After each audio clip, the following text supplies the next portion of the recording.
Theorem 8.41 page number என்ன அப்படின்னு பார்த்தீங்கன்னா 55ல இருக்கு. தேர் எக்ஸிஸ்ட் அ பேசிஸ், அதாவது ஒமேகா 1 ஒமேகா 2ன்னு இருக்கு. நமக்கு அதுக்கோட ரேஷியோ பார்த்தோம் அப்படின்னா டவ் ஈக்குவல் டு ஒமேகா 2/ஒமேகா 1 அப்படின்னு சொல்லிட்டு இருக்கு நம்மளோட ரேஷியோ. இது என்னென்ன சாட்டிஸ்ஃபை பண்ணுது அப்படின்னு பார்த்தீங்கன்னா 4 கண்டிஷனை சாட்டிஸ்ஃபை பண்ணுதுன்னு சொல்லி எழுதியிருக்கோம். ஃபர்ஸ்ட் கண்டிஷனை பார்த்தா இதை வந்து நம்ம ரியல் ஆக்சிஸ் மேலே இருக்குன்ற மாதிரியும், செகண்ட் கண்டிஷன் பார்த்தோம்னா 2 ஹரிசாண்டல் லைனுக்கு நடுப்புற இருக்குன்ற மாதிரியும், தேர்ட் கண்டிஷன் பார்த்தோம் அப்படின்னா வந்து எய்தர் சர்க்கிளுக்கு வெளியில, அப்படி இல்லைன்னா நம்மளோட சர்க்கிளோட ரேடியஸ் பார்த்தோம்னா 1க்கு ஈக்குவலாக இருக்க மாதிரி இருக்குன்றதாகவும், ஃபோர்த் ஒன் பார்த்தோம் அப்படின்னா பவுண்டரி ஆஃப் த சர்க்கிள் கிட்டவே இருக்கு, ஆனால் வந்து ஏதாவது ஒரு சைடு மட்டும் நம்ம எடுத்துப்போம். எய்தர் ரைட் சைடு எடுத்துக்கலாம் இல்லை லெஃப்ட் சைடு எடுத்துக்கலாம். ஏன் அப்படின்னு பார்த்தோம்னா ரெண்டுமே வந்து ஈக்குவல்ன்றதுனால நம்ம வந்து ஒன்று மட்டும் எடுத்துக்கிறோம், ஒன்று ப்ரூஃப் பண்ணால் போதும்னு. Okay, the ratio of tau is uniquely determined by the condition and there is a choice of 2, 4, 6 corresponding basis. அதாவது யூனிக்காக வரும் அப்படின்னு சொல்கிறாங்க அந்த ரேஷியோ. ஆனால் எக்ஸப்ட் எதை தவிர்த்து அப்படின்னு பார்த்தீங்கன்னா 4, 2, 6 இந்த பேசிஸை தவிர்த்து மிச்சதெல்லாம் யூனிக்காக வரும் அப்படின்றாங்க. ஃபர்ஸ்ட்டு நம்ம எடுத்த உடனே வந்து ஒரு தேரம், ஆல்ரெடி நமக்கு தெரிஞ்ச ஒரு டிஸ்கிரீட் மாடியூல் தேரம் பற்றி எக்ஸ்பிளைன் பண்ணியிருப்பாங்க. அதை எக்ஸ்பிளைன் பண்ணிட்டு இதுலேருந்து நம்ம வந்து ஒமேகா 1 ஒமேகா 2 எடுத்துக்கிறோம், அது நான் ரியல் ரேஷியோ அப்படின்னு சொல்லிட்டு அது எண்ட் ஆகும். நான் ரியல் ரேஷியோன்னு சொல்லிட்டு அதை வந்து ஒமேகா 2/ஒமேகா 1ன்னு போட்டிருக்காங்க. இப்படி வந்துச்சு அப்படின்னா நமக்கு ஒரு 3 கேசஸ் கொடுத்துருக்காங்க. நம்ம ஒமேகா 1 எப்படி இருக்கணும் அப்படின்னு பார்த்தீங்கன்னா ஒமேகா 2வை விட பெருசா இருக்கக்கூடாது அப்படின்னு சொல்றாங்க. எய்தர் ஈக்குவலா இருக்கலாம், ஆனா பெருசா இருக்கக்கூடாது. அடுத்த கண்டிஷன்ல ஒமேகா 2 எப்படி இருக்கணும்னு கொடுத்துருக்காங்க.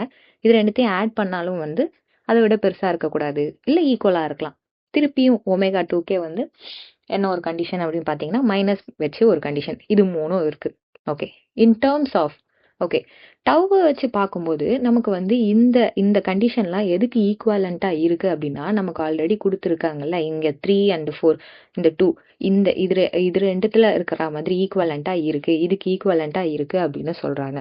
அதுக்கப்புறம் வந்து நமக்கு வந்து இப்போ இந்த 3 கேசஸை வச்சு அல்டர்னேட்டிவாக கொடுத்துருக்காங்க. இந்த மாதிரி வந்துச்சுன்னா இதை மாற்றணும், இந்த மாதிரி வந்ததுன்னா இதை மாற்றணும் அப்படின்னு சொல்லிட்டு. ஃபர்ஸ்ட் ஒன் வந்து என்ன அப்படின்னா இமேஜினரி டவ் வந்து லெஸ் தென் 0வா இருந்தால் என்ன பண்ணணும் அப்படின்னு சொல்றாங்க. நம்மளோட ஒமேகா 1 ஒமேகா 2க்கு பதிலாக -ஒமேகா 1 ஒமேகா 2 அப்படின்னு மாற்றணும் அப்படின்னு போட்டிருக்காங்க. ஆனால் நமக்கு கொஷின்ல என்ன இருக்கும் அப்படின்னு பார்த்தீங்கன்னா கிரேட்டர்னு இருக்கும். நம்ம லெஸ்ஸர் வந்துச்சுன்னா என்ன பண்ணணும் அப்படின்னு சொல்லி போடுறோம். இப்படி மாற்றும் போது நமக்கு என்ன கிடைக்கும் அப்படின்னு பார்த்தீங்கன்னா கிரேட்டர் கிடைக்கும் அப்படின்னு சொல்றாங்க. எந்த வித சேஞ்சஸும் இல்லாமல், கண்டிஷன் சேஞ்ச் பண்ணாமலே நமக்கு அது கிடைக்கும் அப்படின்னு சொல்றாங்க. செகண்ட் ஒன் என்ன அப்படின்னு பார்த்தீங்க அப்படின்னா இது வந்து 1/2க்கு ஈக்குவலாக, ரியல் டவ் பார்த்தோம் அப்படின்னா 1/2க்கு ஈக்குவலாக வந்துச்சுன்னா அப்படின்னு சொல்லியிருப்பாங்க. அங்கே வந்து நமக்கு கண்டிஷனில் வந்து என்ன கொடுத்துருப்பாங்க, கிரேட்டர் தென்னாக இருக்கலாம், லெஸ் தென்னாக இருக்கலாம், இல்லை ஈக்குவல் டுவாக இருக்கலாம் அப்படின்ற மாதிரி கொடுத்துருப்பாங்க. இதை சேம் ஈக்குவல் டுன்னு எடுத்து போட்டிருப்பாங்க. ஈக்குவல் டுன்னு வந்துச்சுன்னா நம்மளோட பேசிஸ் எப்படி சேஞ்ச் பண்ணணும்னா ஒமேகா 1, ஒமேகா 1 + ஒமேகா 2ன்னு மாற்றிருக்கணும். தேர்ட் ஒன் எதுவும் பண்ணியிருக்க மாட்டாங்க. ஃபோர்த் ஒன் பார்த்தோம் அப்படின்னா டவ் வந்து 1ஆ இருந்த பட்சத்தில் நம்மளோட ரியல் எப்படி இருக்கணும் அப்படின்னு பார்த்தீங்கன்னா லெஸ் தென் 0வா இருந்துச்சுன்னா மாற்றுங்க அப்படின்னு சொல்லியிருக்காங்க. இந்த இடத்துல என்னன்னா -ஒமேகா 2, ஃபர்ஸ்ட் ஒமேகா 2 வந்திருக்கு, அதுவும் மைனஸ் வந்திருக்கு. இந்த மாதிரி சேஞ்சஸ் எல்லாம் நம்ம பண்ணோம் அப்படின்னா நமக்கு கண்டிஷன் சாட்டிஸ்ஃபைட் ஆகும் அப்படின்னு சொல்லிட்டாங்க. ஓகே, அடுத்து ஜாமெட்ரிக்கலாக நம்ம என்ன சொல்கிறோம் அப்படின்னு பார்த்தீங்கன்னா என்னோட கண்டிஷன் 1லேருந்து 4 வரைக்கும் இருக்குல்ல, இது என்ன சொல்லுதுன்னா என்னோட பாயிண்ட் டவுன்றது அந்த காம்ப்ளெக்ஸ் பிளேனில் தான் இருக்குது அப்படின்னு சொல்கிறாங்க.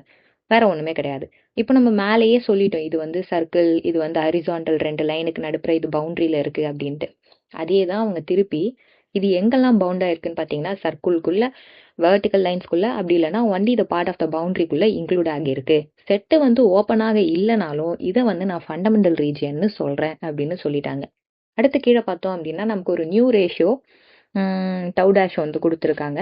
இது வந்து புதுசாக ஒரு இதுன்றதுனால இதுக்கு வந்து என்ன சொல்ல வராங்கன்னா நீ ஒரு தடவையும் நம்ம பேசிஸை சேஞ்ச் பண்ணுறோம் இல்லையா, அல்டர் பண்ணும்போதும் என்னோட டவ் வந்து எப்படி சேஞ்ச் ஆகுதுன்னா இந்த ஃபார்முலா வச்சு தான் வந்து சேஞ்ச் ஆகுது அப்படின்னு சொல்லியிருக்காங்க. இது இப்படி சேஞ்ச் ஆகுதுன்னா நமக்கு ஆல்ரெடி தெரியும் டிட்டர்மினன்ட் எடுத்தோம் அப்படின்னா +or-1 வரும் அப்படின்னு சொல்லிட்டு. ஏன் அப்படின்னா அப்படி எடுக்கும்போது நமக்கு வந்து ரிவர்சிபிள் ஆகும், எந்த வித சேஞ்சஸும் நடக்காதுன்றதுனால இந்த இதை எடுத்துக்கிறாங்க. ஓகே, இப்போ இதுக்கு பதிலா இந்த வேல்யூக்கு பதிலா நான் என்ன சொல்றேன் அப்படின்னு பார்த்தீங்கன்னா என்னோட இமேஜினரி எப்படி இருக்கும் அப்படின்னு பார்த்தீங்கன்னா +or- இமேஜினரி டவ் பை இதுல இருந்து கொஞ்சம் ஸ்லைட் சேஞ்சஸ் இது வருது. இதை சொல்லிட்டு என்ன சொல்றாங்க அப்படின்னு பார்த்தீங்கன்னா ரெண்டுத்துக்கும் சைன் பார்த்தோம் அப்படின்னா சேமா தான் இருக்கு அப்படின்னு சொல்லியிருக்காங்க. சரி, இதுலேருந்து தான் வந்து நமக்கு கொஞ்சம் ப்ரூவ் தட் டிஃப்ரென்ஸு அந்த மாதிரிலாம் வருது. இப்போ சப்போஸ் நம்மளோட டவ் புதுசாக கண்டுபிடிச்ச அந்த டவ் டேஷுமே டவ் இது ரெண்டுமே வந்து ஃபண்டமெண்டல் ரீஜனுக்குள்ளவே இருக்குன்னு வச்சுப்போம். ரெண்டுமே ஒரே ஃபண்டமெண்டல், அதாவது ஒரே சர்க்கிள்குள்ளேயோ இல்லை ஒரே ஹரிசாண்டல் லைனுக்குள்ளேயோ அந்த மாதிரி இருக்குன்னா அது ரெண்டுமே ஈக்குவலான வேல்யூவாக இருக்கணுன்றதை நம்ம ப்ரூஃப் பண்ணணும். ஸோ நம்ம அதை வந்து ஷோ பண்ண போகிறோம். இது ரெண்டுமே ஈக்குவல் தான், அதனால தான் அது ரெண்டுமே ஒரே ரீஜனில் இருக்குன்னு சொல்ல போகிறோம். ஃபஸ்ட்டு இந்த இந்த இதை வந்து ஞாபகம் வச்சுக்கோங்க. இந்த ஃபார்முலா ஞாபகம் வச்சுட்டு இதில் வந்து AD minus BC equal to plus or minus ஒன்னு இருக்கா? இந்த ப்ளஸ் ஆர் மைனஸ் ஒன்னுக்கு பதிலாக நான் என்ன சொல்கிறேன், இந்த ப்ளஸ் ஆர் மைனஸ் ஒன் இந்த ப்ளஸ் ஆர் மைனஸ் ஒன்னுக்கு பதிலாக நான் வெறும் ப்ளஸ் சைனை ஃபஸ்ட்டு எடுத்துக்கிறேன். ப்ளஸ் சைனை மட்டும் எடுத்துக்கிறேன் ஃபஸ்ட்டு. அப்பர் சைனை எடுத்துக்கிறேன். அப்பர் சைனை எடுக்கும்போது இங்கே ப்ளஸ் ஒன்னு வருதா? இப்படி வந்துச்சுன்னா இந்த ஃபார்முலாவில் இந்த ஃபார்முலாவில் அப்ளை பண்ணியிருக்கானுங்க. இந்த ஃபார்முலாவில் அப்ளை பண்ணியிருக்காங்க அப்பர் சைனை. ஓகேவா? நெக்ஸ்ட்டு வந்து ரெண்டுமே சிமெட்ரிக்காக இருக்கிறதுனால, ஒரே மாதிரி இருக்கிறதுனால நான் என்னவா அஷ்யூம் பண்ணிக்கிறேன் அப்படின்னு பார்த்தீங்கன்னா, என்னோட டவ் டேஷ் வந்து என்னோட இமேஜினரி டவுக்கு ஈக்குவல்னு நான் அஷ்யூம் பண்ணிக்கிறேன். ஃபஸ்ட்டு நான் அஷ்யூம் பண்ணிட்டேன்.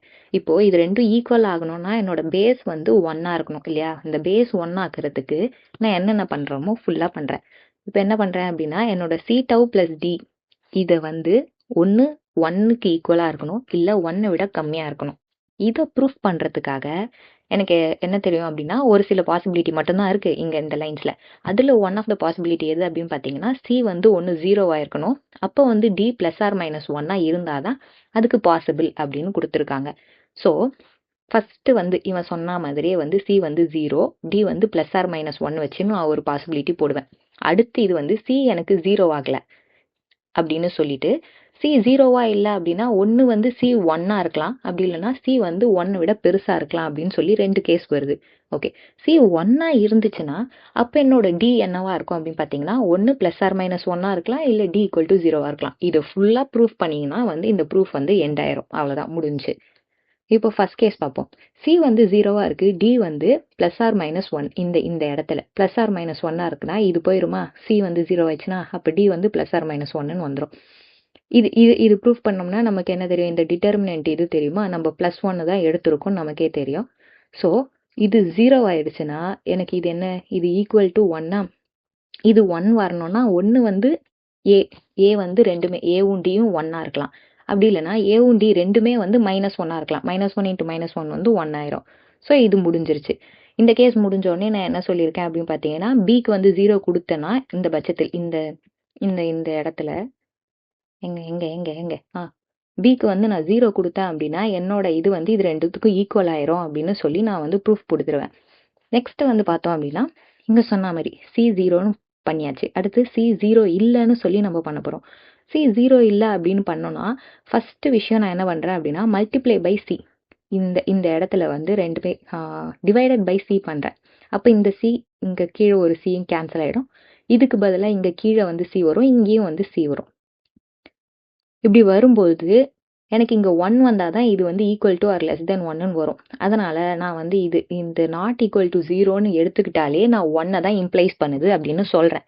1 இம்ப்ளைஸ் பண்ணல, 1 வந்து பெருசாக 1 விட பெருசாக இருக்குது அப்படின்னு எடுத்துக்கிட்டேன்னா என்னோட டவ் வேல்யூ என்னவாகும் அப்படின்னு பார்த்தீங்கன்னா, equal to or less than 1/2ன்னு மாறிடும். ஆனால் ஃபண்டமெண்டல் ரீஜன் படி பார்த்தோம் அப்படின்னா நமக்கு √3/2 தான் வந்து நியரஸ்ட் பாயிண்ட்டு. ஆக்சிஸ்க்கு ரொம்ப பக்கத்தில் போயிடும். அப்போ வந்து இது என்ன ஆகும் அப்படின்னு பார்த்தீங்கன்னா, ரியலாக இருக்காது, இல்லை ரொம்ப ரியலாயிரும். அது வந்து ரொம்ப இம்பாசிபிள் அப்படின்னு சொல்லியிருக்காங்க. அடுத்து வந்து பார்த்தோம் அப்படின்னா வந்து நமக்கு இன்னொரு இது இருக்குல்ல, அது என்னது? டி வந்து இப்போது சி வந்து 1ன்னு ஃபிக்ஸ் பண்ணிட்டோம். இப்போ வந்து டி 1ஆ 0வான்னு பார்க்க போகிறோம். டி வந்து 1ஆ இருந்துச்சு அப்படின்னா, டி வந்து +1ஆ இருந்துச்சு அப்படின்னா எனக்கு வந்து இ பவர் 2πi/3 அப்படின்ற மாதிரி வரும் பாயிண்ட்டு. அது ஃபுல்ஃபில் ஆகாது. அடுத்து வந்து -1ஆ இருந்துச்சுன்னா எனக்கு இ பவர் πi/3ன்னு வரும் டவ் வேல்யூ. அது ஓகே. அடுத்து வந்து இன்னும் ஒரே ஒரு கேஸ் தான் இருக்குது. என்ன அப்படின்னு பார்த்தோம்னா, டி ப்ளஸ் ஆர் மைனஸ் போட்டாச்சு. அடுத்து வந்து டி வந்து 0வா இருந்துச்சுன்னா அப்படின்ற மாதிரி இருக்குது. அடுத்து வந்து டிக்கு வந்து 0ன்னு நான் கொடுத்துட்டேன் அப்படின்னா என்னோட டவ் வந்து less than or equal to 1ன்னு கண்டிப்பாக அப்படியே ஸ்ட்ரைட்டாக வந்து வந்துடும். இது ஸ்ட்ரைட்டாக அப்படியே வந்துருச்சுன்னா என்னோட பழைய ஆல்ரெடி எனக்கு கொஷினில் கொடுத்துருக்கிற இதுபடி பார்த்தோன்னா டவ் வந்து less than or equal to 1ன்னு இருக்கும். இது ரெண்டுத்தையும் பார்த்தோன்னு வச்சுக்கோ, மேட்ச் பண்ணோம்னா இது லெஸ் தென் இருக்கு, இது லெஸ் தென் இருக்கு, இது கிரேட்டர் தென் இருக்கு. இது ரெண்டுத்தையும் காமன் இருக்கிறது என்னன்னா ஈக்குவல் டு தான் காமனா இருக்கு. அப்போ டவ் வந்து ஈக்குவல் டு 1ன்றது எனக்கு ப்ரூவ் ஆயிருக்கு. ஓகேவா? அடுத்து வந்து ஃபர்தரா நான் என்ன பண்றேன் அப்படின்னா என்னோட பிசி அங்க வந்து ஏடி தான் வந்து இந்த இந்த இடத்துல வந்து நான் ஏடி தான் வந்து 1ன்ற மாதிரி எடுத்திருக்கேன். இப்போ என்னோட பிசி வேல்யூ இருக்குல்ல, இந்த பிசி வந்து என்னவாகும்? இது வந்து 0 ஆயிடுச்சுன்னா இது வந்து 1 ஆகுமா? இது இந்த பக்கம் போகும்போது -1 ஆகும். ஸோ பிக்கு வந்து 1ஆ இருந்தால் சி வந்து -1ஆ இருக்கலாம், இல்லை சி வந்து 1ஆ இருக்கும்போது பி வந்து -1ஆ இருக்கலாம் வேல்யூ. அப்போது இதோட ரெண்டு கேஸ்லையுமே ரேஷியோ பார்த்தோம் அப்படின்னா நமக்கு -1 தான் வருது. இது அப்படியே வச்சுக்கோங்க ரேஷியோ. இந்த பக்கம் ரேஷியோ வந்து கிடச்சிருச்சு. ரேஷியோ கிடச்சோடனே நம்ம என்ன பண்ணுவோம் அப்படின்னு பார்த்தீங்கன்னா டவ் டேஷில் போய் சப்ஸ்டியூட் பண்ணுவோமா? டவ் டேஷில் சப்ஸ்டியூட் பண்ணும்போது நமக்கு வந்து டி வேல்யூ வந்து 0ன்னு ஆல்ரெடி தெரியும். அதுக்கப்புறம் இங்கே பார்த்தோம் அப்படின்னா வந்து இது 0 ஆயிடுச்சுன்னா பேலன்ஸ் இந்த டேர்ம் தான் இருக்கும். இந்த டேர்மை வந்து நம்ம ரெண்டாக பிரித்து எழுதுகிறோம். பிரித்து எழுதும் போது பார்த்தோம்னா டவ் கேன்சல் ஆகிடும். அப்போ a/cன்னு இருக்கும். அடுத்து பார்த்தோம் அப்படின்னா இங்கே இந்த இடத்துல வந்து 1/tன்னு நான் பிரிக்கும் போது எனக்கு b/cக்கு வேல்யூ ஆல்ரெடி இங்கே வந்து -1 நான் எடுத்த ரேஷியோக்கு, அதனால் இங்கே -1 போட்டுறேன். நமக்கு ஸ்டார்டிங்கில் எடுக்கும் போதே சி வேல்யூ வந்து மாடியூல் வந்து 1 அப்படி இருந்ததுன்னா நம்ம வந்து வெளியில் எடுக்கும்போது +or-1ன்னு வரும். அதனால் இதுக்கு +or-1ன்னு நான் கொடுத்தேன்னா ஏ வேல்யூ வந்து +or-aன்னு வந்துடும். இந்த இடத்துல -1 இருக்கிறதுனால -1/tன்னு வந்துடும். இப்போது அகெயின் இதுக்கு வந்து நான் வந்து ரெண்டுமே ஈக்குவல்னு ப்ரூஃப் பண்ணும்போது நான் எப்போ பாசிபிள் ஆகும் பார்த்தீங்கன்னா நான் ஏக்கு வந்து 0ன்னு கொடுக்குறேன். ஏ வந்து 0ன்னு கொடுக்கும்போது எனக்கு என்ன ஆகுது? இந்த டேர்மும் போயிடும். இது போயிடுச்சுன்னா இது வெறும் இந்த டேர்ம் தான் இருக்கும். இந்த டேர்ம் பார்த்தோம்னா நமக்கு கான்ட்ராடிக்ஷரி.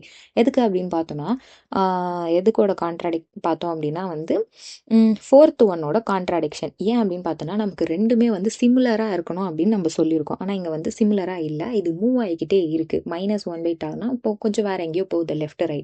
மூவ் ஆகாமல் இருக்கணும்னா ஃபிக்ஸ்டு பாயிண்ட் ஒன்று சொல்லணும். ஃபிக்ஸ்டு பாயிண்ட் தான் ஐ. ஓகே, கடைசியாக வந்து இது வந்து சென்டென்ஸ் எழுதியிருக்காங்க. நம்ம இது ரெண்டு பேசிஸை யூஸ் பண்ணோன்னா இதுதான் வரும் அப்படின்ற மாதிரி. ஸோ ஐன்னு யூஸ் பண்ணனா எனக்கு 4 சாய்ஸ் கிடைக்கும். இ பவரில் எழுதுனா அப்படின்னா எனக்கு 6 சாய்ஸ் கிடைக்கும். அவ்வளோதான்.